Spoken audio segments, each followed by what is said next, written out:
Okay, så nu optager jeg lige. Det er ikke helt nemt at forklare, og jeg har ikke et professionelt studie til det her, så jeg har lige sat min telefon op på en foam roller for at få lidt højde på, så man kan se, hvad jeg laver. Det her, det er den adapter, jeg har klaget over. Jeg har markeret den med en grøn stjerne. Og så har jeg været i Bauhaus og købe en helt ny adapter for at vise min pointe.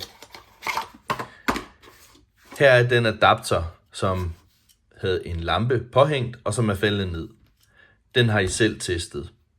Når jeg låser den, så er der ingen låsemekanisme. Ja, den bliver hængende, den sidder her. Det kan jeg ikke forklare, men den låser ikke. Sammenlignet med den her, læg nu mærke til lyden. Det her det er en helt ny, den har et markat her. Og når jeg låser den, så siger den en kliklyd. Og den er svær at dreje. Den låser altså. Den har en låsemekanisme.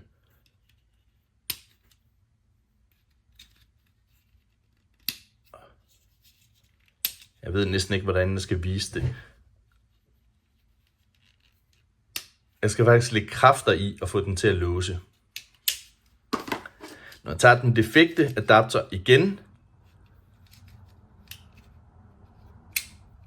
så kan jeg gøre det næsten uden at røre den.